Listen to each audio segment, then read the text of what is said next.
Today's webinar is BMC's Client Management Tips and Tricks presented by Terry Hartup. Terry has been with Flycast Partners now for just over 2 years and has been in the IT industry for almost 10 years now.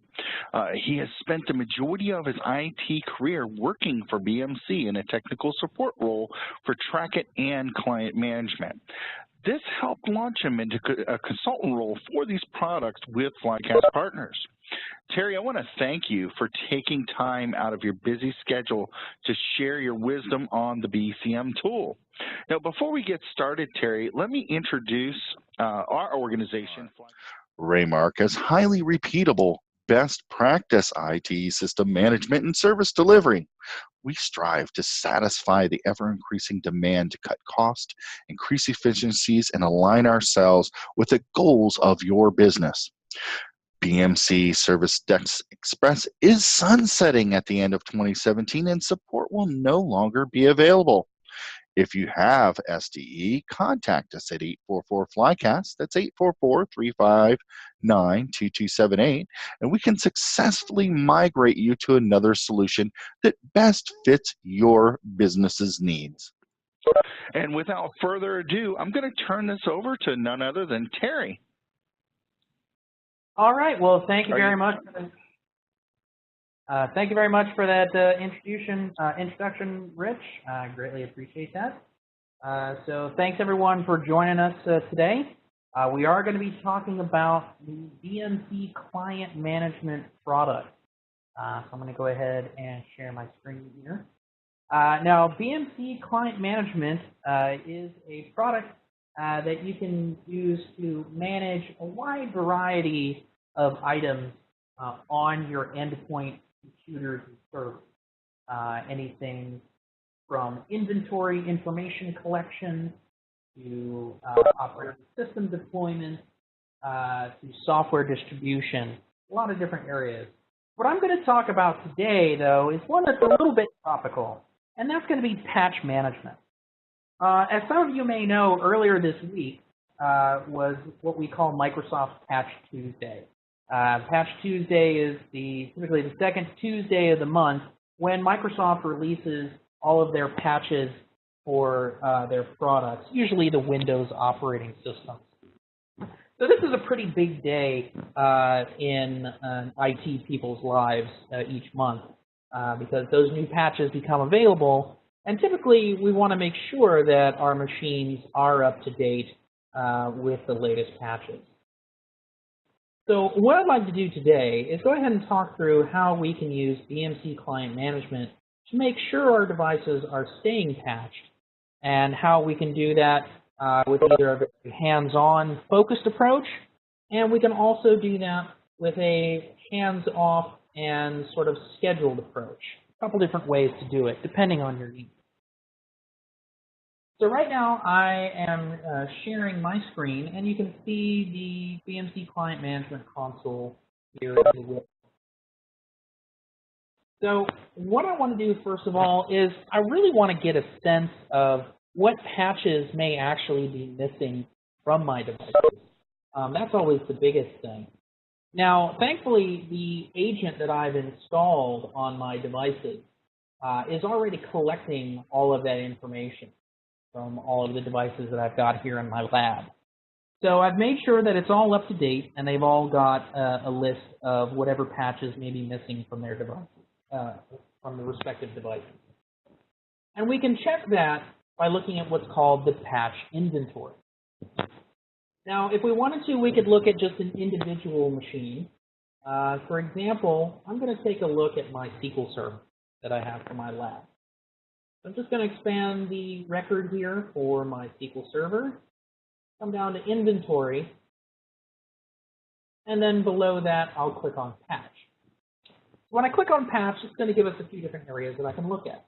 I can look at the list of missing patches for this machine, the list of missing service packs for any sort of applications or OS on the machine, as well as what patches or service packs are already installed. I'm mainly going to be looking here at the missing patches. So I can see here, oh, okay. Yeah, I do have a few patches missing from this particular SQL server. What's nice here is it will give me a really good summary up at the top of the number of missing patches versus installed patches, and the same with service path. So if I'm ever questioning the patch level of a particular device, I can quickly see that here based on the information the agent has been collecting and returning.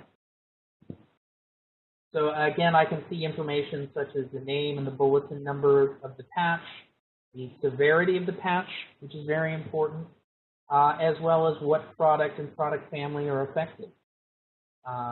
In this case, we'll have anything from .NET Framework to Visual Studio, even the VMware Tools utility installed on this virtual.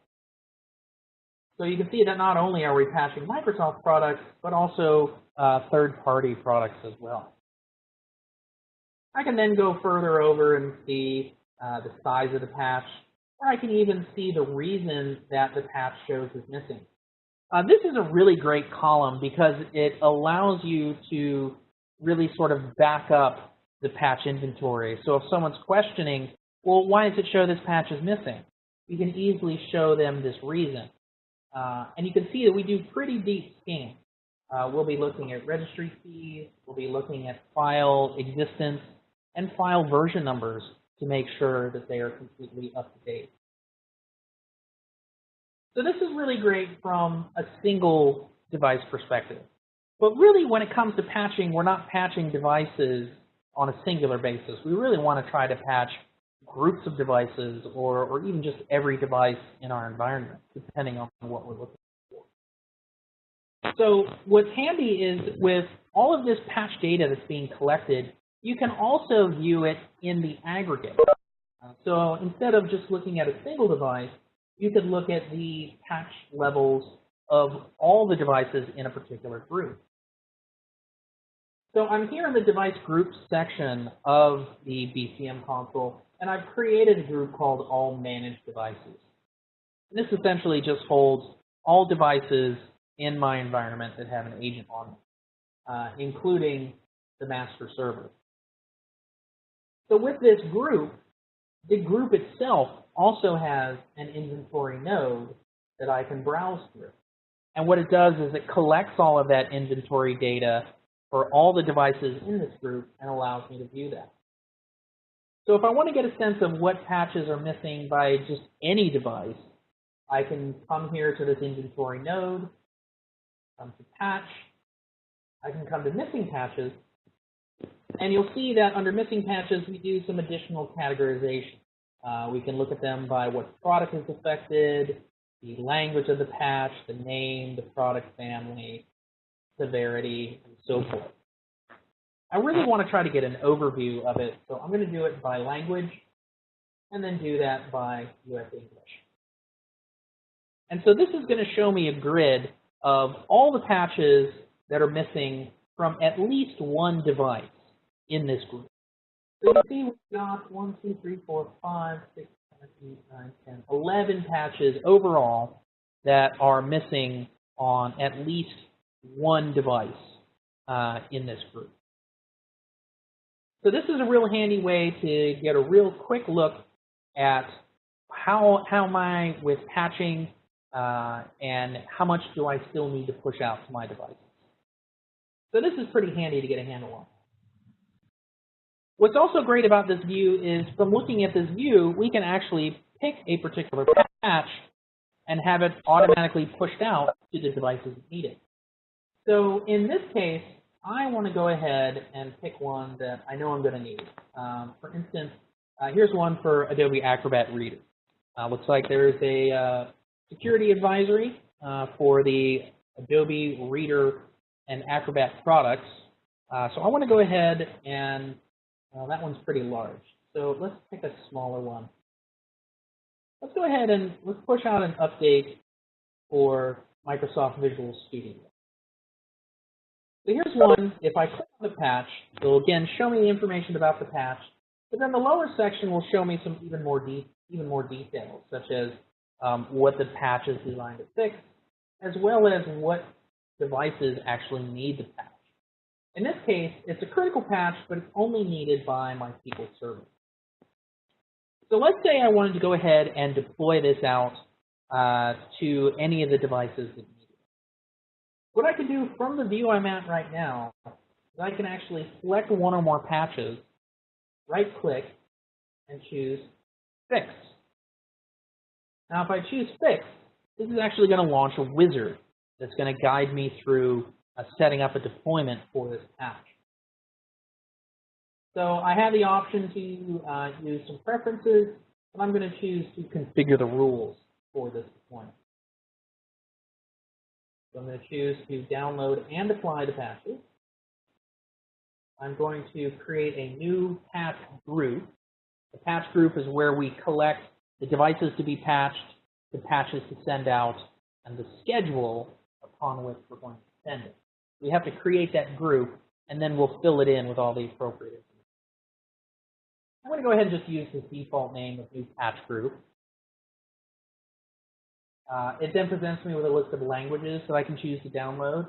You'll see here down at the bottom, US English is already checked. And that's the only one I need. So once I click Next, it's going to show me a list of patches to be downloaded. And we'll see that one that we selected is already. So click OK. Now we come to what's called pre-installation. If we wanted to, we could actually have information come up on the screen before the patching starts. But in most cases, customers like to see the patching happen silently in the background without interrupting the user. So I like to turn this option off. Next, we have our installation parameters. This lets us choose whether or not patches are installed quietly, as well as if we want to sort of lock the keyboard and mouse. The defaults here are really the best option. So I'll hit.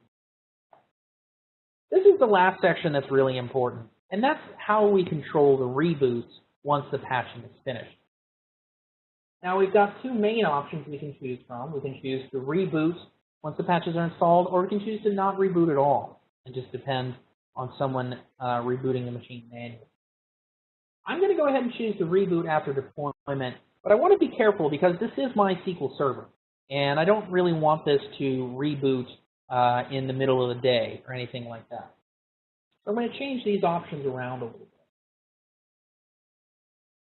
So what I'm going to do is I'm still going to check this box here that says Display Reboot Dialog.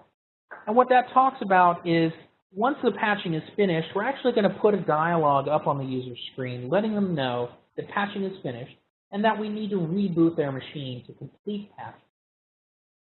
So this is helpful because it lets the user know that patching is done and we need to take some sort of further action on their machine, such as a reboot. Now with this dialog, we have a couple of choices. We can choose to just simply reboot the machine automatically once the person logs off, or we can allow the user to interact with the dialog box. Now what I'm going to do is I'm going to enable end user interaction so we can see what this dialog box looks like. And I'm also going to check a couple extra options. The first one is called allow user to cancel reboot. So with this, we actually give the user control over whether or not a reboot is going to happen on their machine.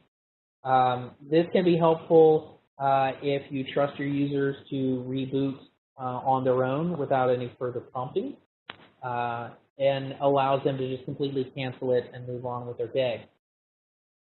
The other option that we have is we also have a countdown timer, so that you can have it still reboot, but give the user plenty of time before that happens. I'm actually going to change these values from the defaults here. I'm going to give an initial countdown timer of 30 minutes. I'm going to give a timer increment of 15, and then a timer maximum of 120 minutes.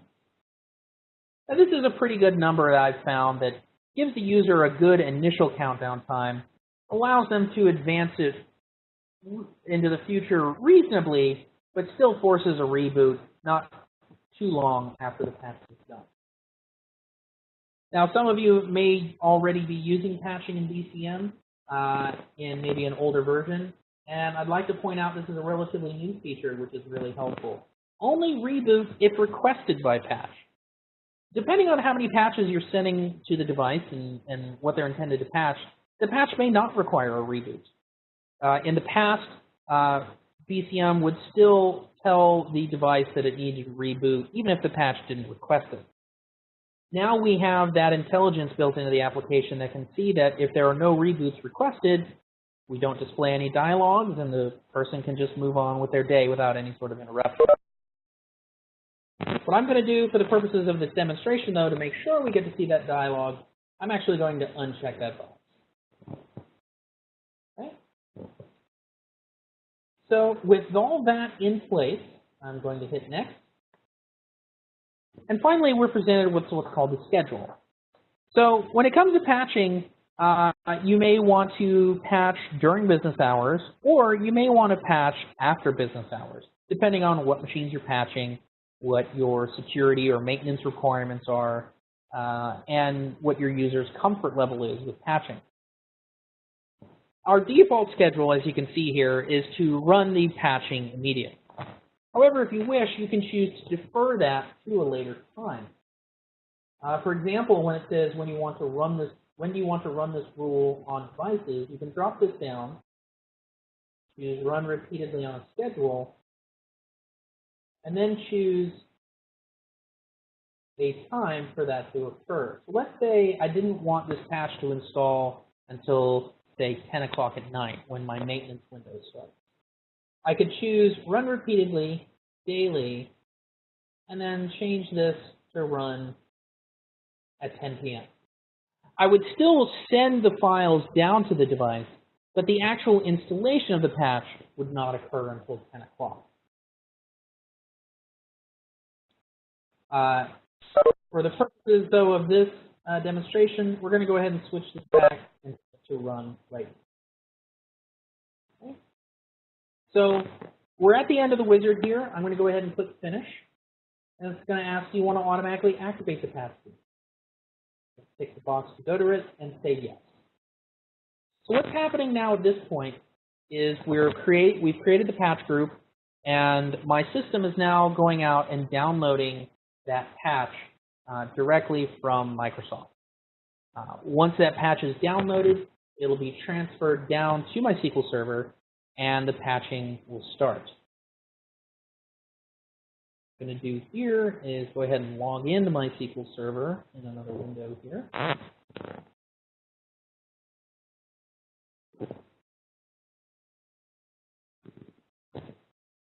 We'll have that ready. All right, so we're in the process now of downloading that patch and getting that set up. So if you look on the left side of the screen, we're in an area called New Patch Deployment, and we've created what's called our patch group. Now, while we're here in the patch group, we can see the different options for the group itself, such as our pre-install and install options, as well as our reboot options. We can also see what patches have been assigned to the patch group. In this case, we have just the one patch for Visual Studio. I'll go ahead and refresh that. It should come up in just a bit here.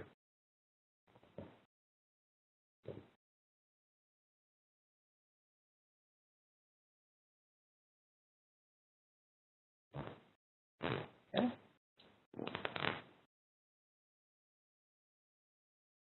All right, the performance is a little slow here since I am running several different virtuals here on the same machine, so it's a little slow, but it will come up here in just a moment.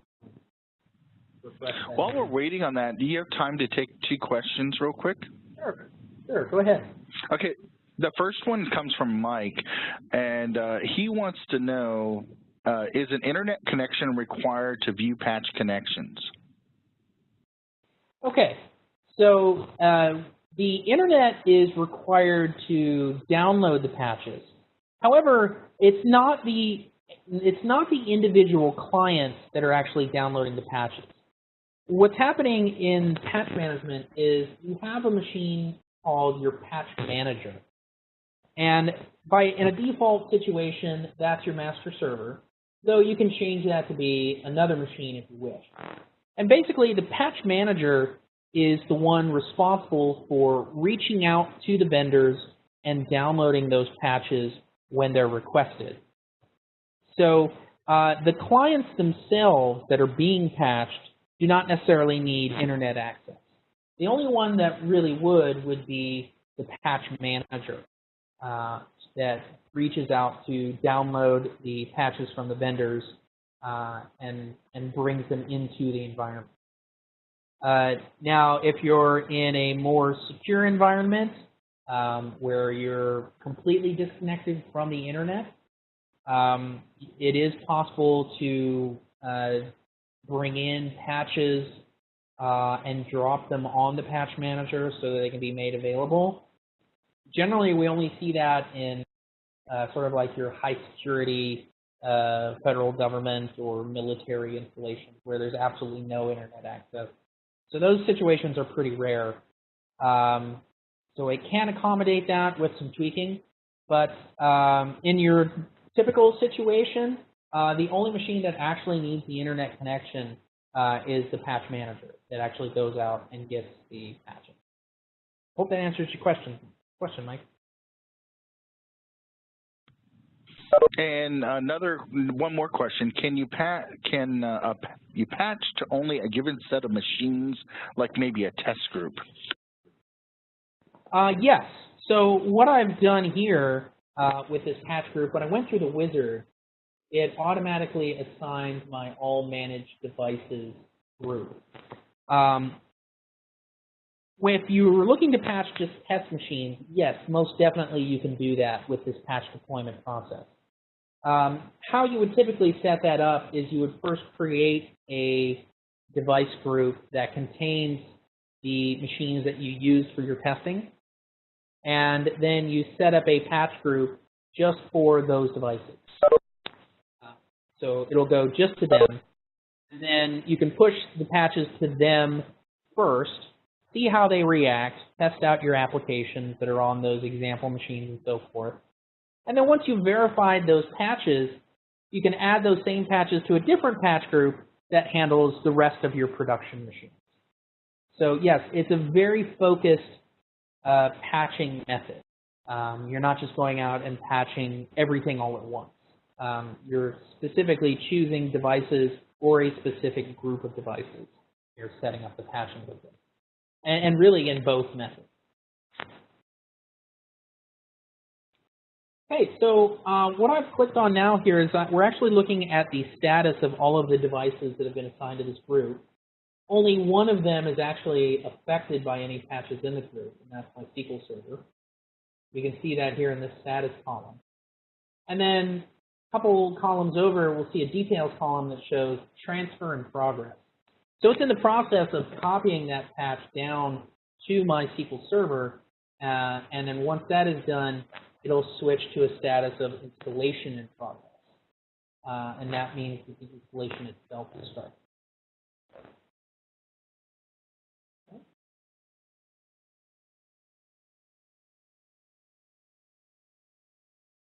All right, so my console is a little occupied right now. Rich, any other questions from the group or from the attendants?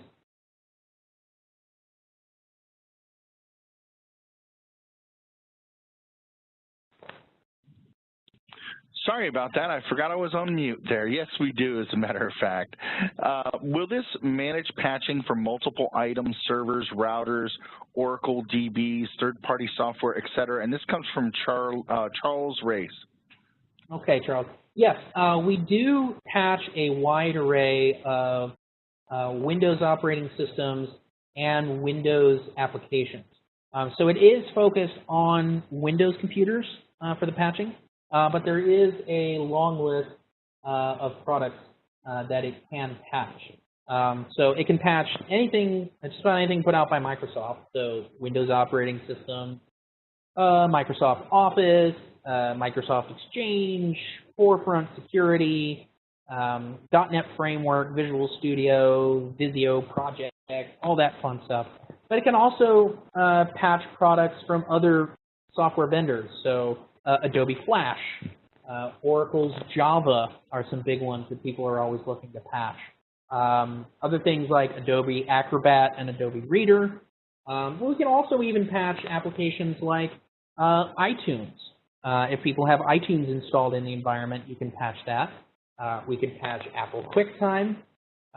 We can patch even some utilities like Notepad++ or FileZilla and other applications. So there's actually a list in here, the bulletins by product, that's typically viewable in here. Apologize, the console is a little bit hung here. Let me go ahead and close out of it, and I'll reopen it.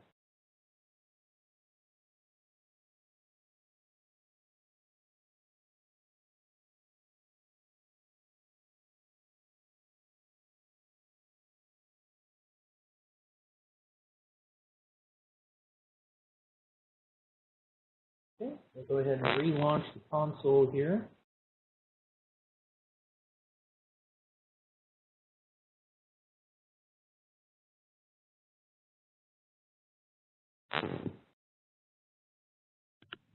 I just want to reiterate to everyone that Terry is answering the biggest challenge questions that you, the audience, submitted to us.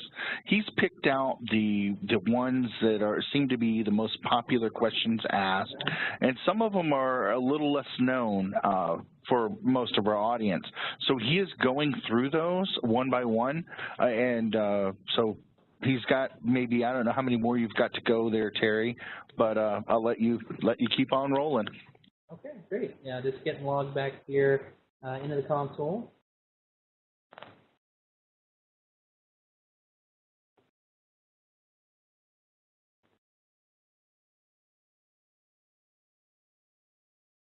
Yeah, fortunately, I think I am kind of pushing the limits of my laptop here with running 5 virtuals and the application itself. So again, my apologies if it seems if it's a bit slow here.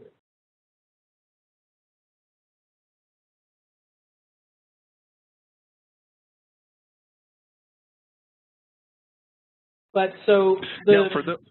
Go ahead. The sort of the method that I show here is what we call patch deployment or patch groups.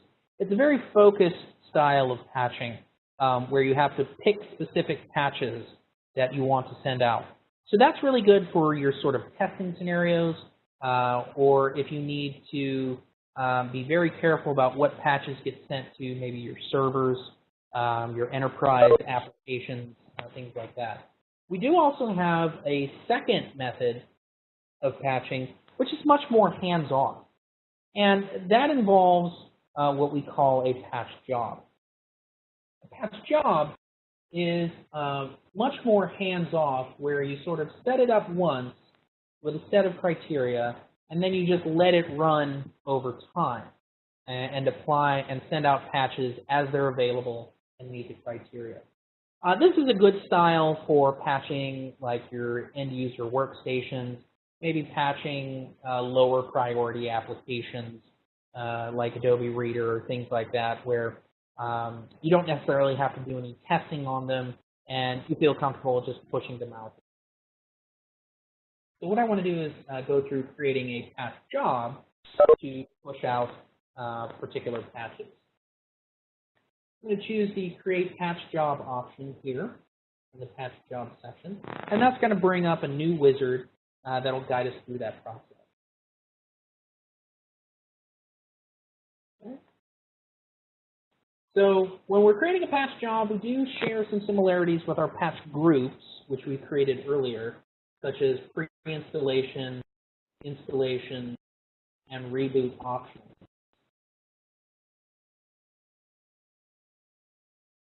I'm going to go ahead and set these to be the same.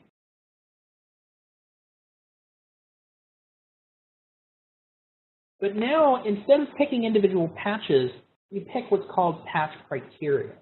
And that refers to just more general criteria that the patches, that missing patches have to meet in order to be deployed automatically.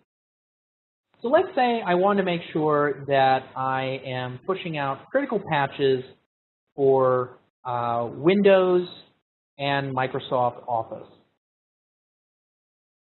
Here in the patch criteria, I can choose from the list of severities, and in this case, critical is already selected.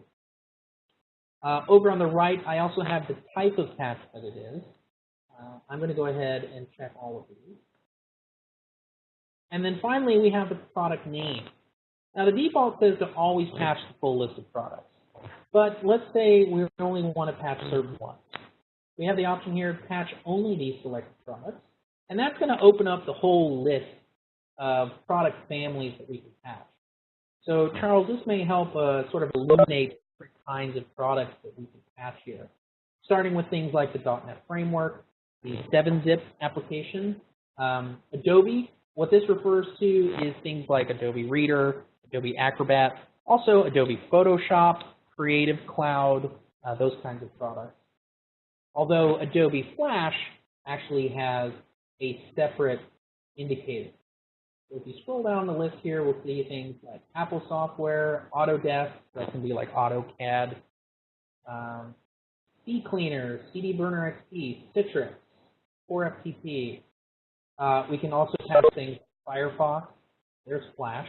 We'll go ahead and check that. So let's say we just wanted to set this up to make sure that Flash was being updated on a regular basis. I'm going to go ahead and only check Flash here. And I'll scroll through the rest. You can see things such as Google. That's going to include things like Google Chrome, Google Drive, Google Docs, that. You can even patch IIS, Internet Explorer, and so forth. I'm going to pick those few products and hit next. I'm going to pause that for a second here. Let me bring something over on the screen. Here is my virtual SQL server. Now, the patching is finished. The patching is finished, so it's popped up a dialog on the screen. And we can see here what that dialog looks like. So this is what your users can see once the patching is complete. We've got a dialog here on the screen. It says, the system needs to reboot to apply security updates. Please save all work in progress and log off. Any unsaved work will be lost. That's our default message, but if you wish, you can actually create a custom message and put that in. Below that, we've got our countdown timer showing how much time is left before the machine automatically reboots. And it also says if you need more time to complete the task, click below to extend the timer. You cannot extend reboot beyond, and that's that 120-minute limit that I set in the settings group. So if I wanted to, I could click the extend timer for 15 minutes button, and that bumps up my countdown timer, now showing 43 minutes left for automatically rebooting. So I could keep clicking that until I get to my limit, or I could choose one of these options here. For example, I have reboot after I log off, but don't remind me again. So by hitting that and clicking OK, the window goes away, and when you log off, the machine reboots itself. We have the option to cancel the automatic reboot, and I will take responsibility for rebooting. That's allowing the user to completely cancel the reboot. That's not always the most popular option with customers. A lot of times they like to force their reboots to happen at least at some point. So this option can be removed. You can also choose to reboot the server now, or you can just simply minimize it, and that simply minimizes the window. I'm going to choose the minimize option. And you'll see down in the lower left corner, we'll still have a little window here to remind us that it's there. And I can always double-click that to bring it back up. What I'm going to do is I'm going to choose the reboot after I log off, but don't remind me again option. And after the webinar, I'll go ahead and log off this server so that it can reboot. Okay, so that's a good indication of what that dialog will look like. Let's go back to our patch job. So our last option here is our schedule. So we set our criteria for the patches. Now we want to choose the recurring schedule in which these patches are going to be deployed. So we've got a few different options here. We can choose to send the patches out on a daily basis, a weekly basis, or even a monthly basis. I find weekly is a pretty good schedule for your sort of lower priority apps and patches. So you could have it send out the patches every Thursday, for example. So I've selected Thursday in this calendar. And then you can choose to either simply deploy the patches at any point on a Thursday, or you can choose a time window within which the patches can be sent. So in this case, we could say we're only going to deploy between the hours of 8 p.m. and 2 a.m., starting Thursdays at 8 p.m. So even though this is set to recur, you can still set those time windows to match up with your maintenance windows on your machine. Finally, I'll hit next, and we can then choose which devices are going to be patched by this, or what groups of devices are going to be patched. I'm going to go ahead and assign a device here, and I'm going to choose just my Windows 8 desktop and a track and serve. Hit finish. And so this creates the patch job and automatically shows me what patches meet the criteria and what their status is. Right now we can see there's just one patch right now for Flash, and it looks like I've already got it installed on the devices right now. So for right now, nothing's being patched. But I can keep this job going as is, and when new patches are released for Flash, they'll be automatically sent to the devices that need them on that Thursday evening. That way we're making sure that Flash stays up to date fairly soon after its release. And so that is one that you can just keep going, and you can actually review the history of the patch job over time.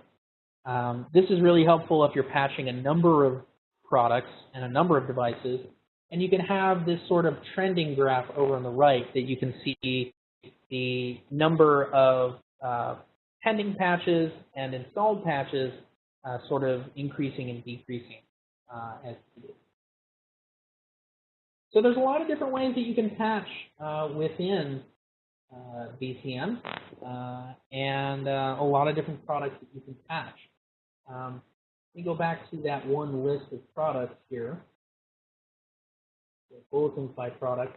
And again, you can get a sense of what types of products can be patched. Things such as Firefox, Foxit Corporation, which produces a PDF reader, I believe, Google products, IIS, Internet Explorer, LibreOffice, a lot of different Microsoft products, Exchange, Forefront, Office, Project, Silverlight, MSN Messenger, MSXML, Notepad++. Have a lot of other ones here. Opera, Oracle OpenOffice, RealPlayer, RealBMC. You can even patch your SCCM if you're still using that in your environment. You can patch that as well. Skype, SQL Server, which is a big one, and so forth. So a lot of different products here that can be patched. Finally, towards the end, we get down to all the different Windows versions. Now, I'm running the latest version of BCM here, which is 12.1. So that does include support for patching Windows 10, the latest desktop operating system. We'll also support Windows Server in general, and that includes all the way up to Server 2012, and I believe possibly Server 2016. I'll have to double check that, even though that's mainly in preview right now. But yeah, it's a wide array of products that we can patch so that you can make sure that your machines are up to date, you're fixing vulnerabilities, and you can sleep at night without having to worry about people trying to exploit your machines or exploit vulnerabilities on your machines.